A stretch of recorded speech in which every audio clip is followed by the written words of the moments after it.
2018 থেকে শুরু করি। প্রথমবারে আমাদের যে ক্যাম্পটা হয় প্রায় 5 থেকে 6,000 রোগীর এনে স্ক্যানিং হয়, পাশাপাশি 500-550 রোগীর আমরা লেন্স স্থাপন করে দিই। এটা মূলত আমরা করি আল বাশার ফাউন্ডেশনের তত্ত্বাবধানে। তো আমি মনে করি যে আসলে এই কিশোরগঞ্জবাসীর জন্য, এটা অন্য কোনো উদ্দেশ্য নাই।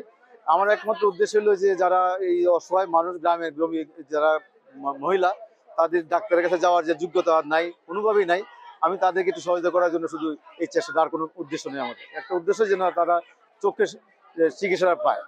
আমাদের 5,000, আজকে 5,000 রোগীর চিকিৎসা হবে, স্ক্যানিং হবে, আপনার চশমা, ঔষধ, তারপরে যারা স্থানীয় অপারেশন হবে তাদের জন্য বাছাই করে সৈয়দ নজরুল ইসলাম মেডিকেল কলেজে নিয়ে যাওয়া হবে। এই জায়গায় 5 দিন ব্যাপী অপারেশন হবে, 4জন সার্জনের নেতৃত্বে এটা হবে। আমরা পরবর্তী 2 দিন পরে এটা একটা অবজারভেশন হবে, এনে ঔষধপত্র যাই লাগে সবই দেওয়া হবে। প্রয়োজনে তাদেরকে ঢাকায় নিয়ে যাওয়া হবে, যদি জটিল রোগী হয় আল বাশার ফাউন্ডেশন তত্ত্বাবধানে আল নুর হাসপাতালে নিয়ে তাদেরকে সম্পূর্ণ ফ্রি চিকিৎসাটা আমরা তাদেরকে করাই দিব। বান্ডেল থাকলে প্রতি সেনমানিতে টাকা বাঁচবে।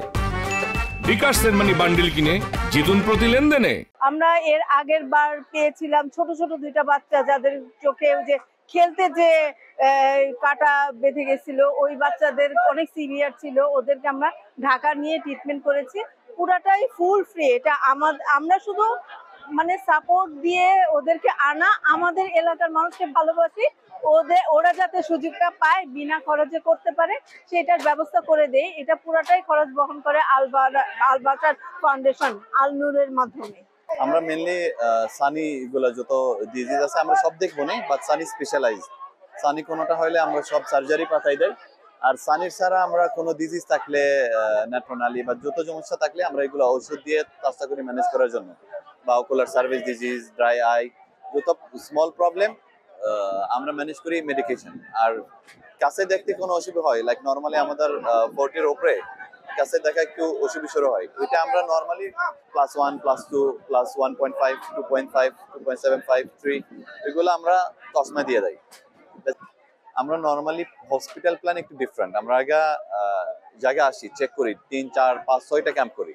এবার আমরা দেখতেছি পেশেন্ট আউটফ্লো মানে কমে না, কারণ অনেক জায়গায় আমরা 2-3টা ক্যাম্পের পরে দেখি পেশেন্ট একটু ফ্লো কমে গেছে, তারপরে আমরা এই জায়গায় আসলে অ্যাভয়েড করি।